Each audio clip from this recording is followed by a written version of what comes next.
warahmatullahi wabarakatuh. Salam sejahtera bagi kita semua. Kami dari kelompok 8 ingin mempresentasikan hasil kerja kelompok kami. Pertama-tama, perkenalkan, nama saya Cici Febrianti. Perkenalkan, nama saya Asnida Nurul Haji. Perkenalkan, nama saya Ahmad Supiani. Perkenalkan, nama saya Hendriko Herawano. Pengertian RPS. RPS atau bisa disebut dengan rencana pembelajaran semester ialah dokumen perencanaan pembelajaran kemudian disusun untuk panduan mahasiswa yang melaksanakan kegiatan perkuliahan selama 1 semester untuk mendapatkan pencapaian dalam pembelajaran yang telah ditetapkan.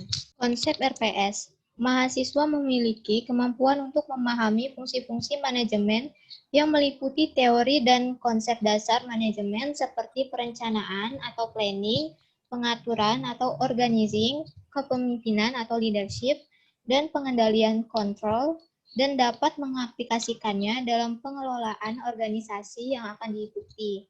Mahasiswa juga diminta untuk mengenali perkembangan konsep dan untuk dapat melakukan antisipasi penerapan konsep manajemen sesuai dengan perkembangan konteks dan karakteristik organisasi.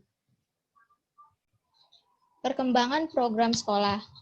Perencanaan pengembangan sekolah atau development planning merupakan proses pengembangan sebuah rencana untuk meningkatkan kinerja sebuah sekolah secara berkesinambungan. Tujuan yang akan dicapai dalam rencana pengembangan merupakan hasil-hasil yang lebih baik dari apa yang selama ini telah dilakukan oleh sekolah. Program terpadu selama 3-4 tahun yang bertujuan untuk meningkatkan mutu pembelajaran sekolah sesuai dengan standar tinggi sebagai sekolah model atau sekolah unggulan di suatu Dan wilayah. yang kedua, perkembangan kurikulum. Pengembangan kurikulum adalah proses perencanaan dan penyusunan kurikulum oleh pengembang kurikulum atau kurikulum developer, dan kegiatan yang dilakukan agar kurikulum yang dihasilkan dapat menjadi bahan ajar dan acuan yang digunakan untuk mencapai tujuan pendidikan nasional.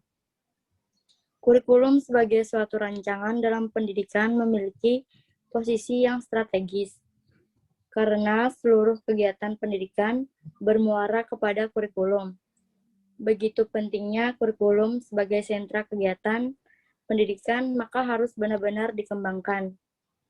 Pengembangan kurikulum dilakukan karena sifat kurikulum yang dinamis selalu berubah, menyesuaikan diri dengan kebutuhan mereka yang belajar. Di samping itu, masyarakat dan mereka yang belajar mengalami perubahan. Maka langkah awal dalam perumusan kurikulum ialah penyelidikan mengenai situasi atau situation analysis yang kita hadapi, termasuk situasi lingkungan belajar dalam artian menyeluruh, situasi peserta didik, dan para calon pengajar yang diharapkan melaksanakan kegiatan. Poin ketiga, perkembangan proses belajar mengajar. Proses belajar mengajar yaitu inti dari proses pendidikan secara menyeluruh, dengan guru merupakan pemeran utamanya.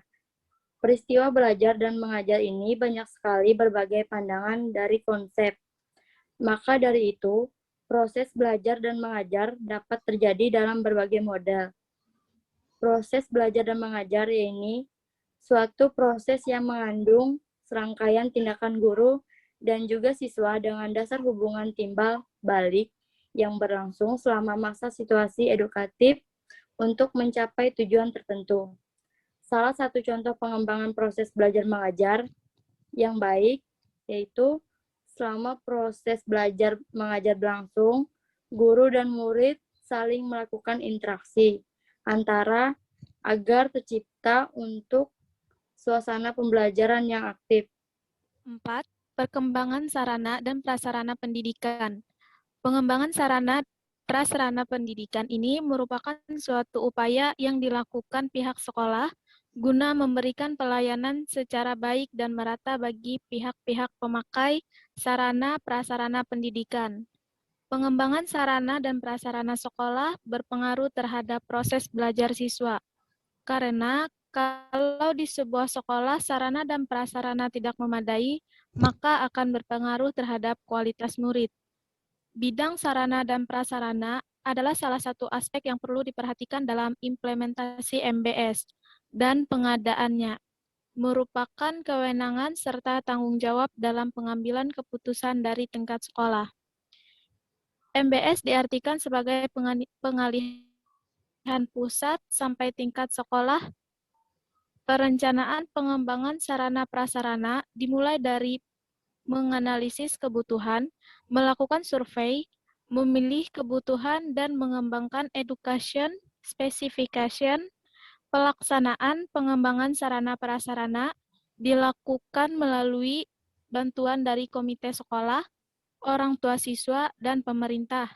Pengawasan pengembangan sarana prasarana pendidikan melalui pendekatan langsung dan pendekatan tidak langsung. 5. Perkembangan manajemen.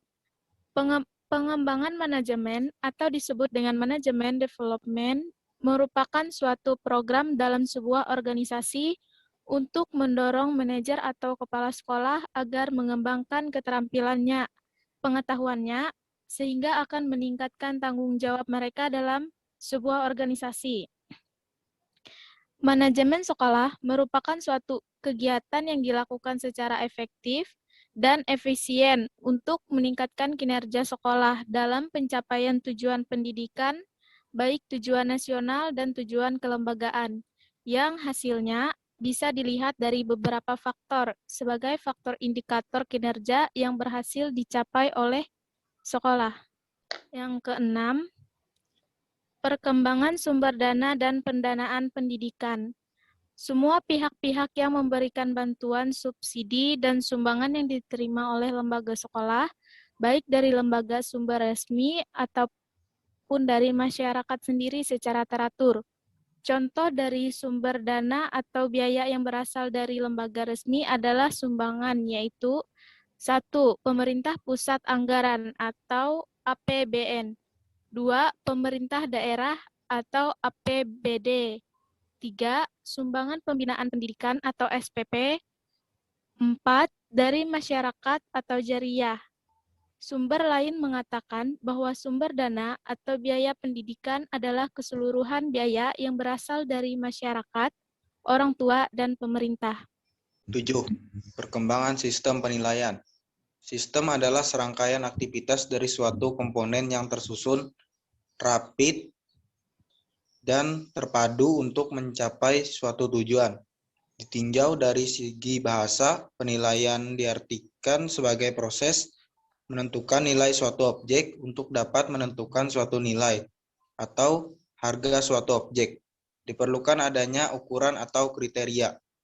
Jadi, inti penilaian adalah proses memberikan atau menentukan nilai kepada objek tertentu berdasarkan suatu kriteria tertentu. Proses penilaian tersebut berlangsung dalam bentuk interpretasi yang diakhiri dengan judgment. Interpretasi dan judgment merupakan tema penilaian yang mengimplikasikan adanya suatu perbandingan antara kriteria dan kenyataan. Dalam konteks situasi tertentu, jadi yang dimaksud dengan sistem penilaian adalah cara yang digunakan dalam menentukan derajat keberhasilan hasil penilaian sehingga kedudukan siswa dapat diketahui apakah telah menguasai tujuan instruksional ataukah belum. 8. Perkembangan lingkungan sekolah.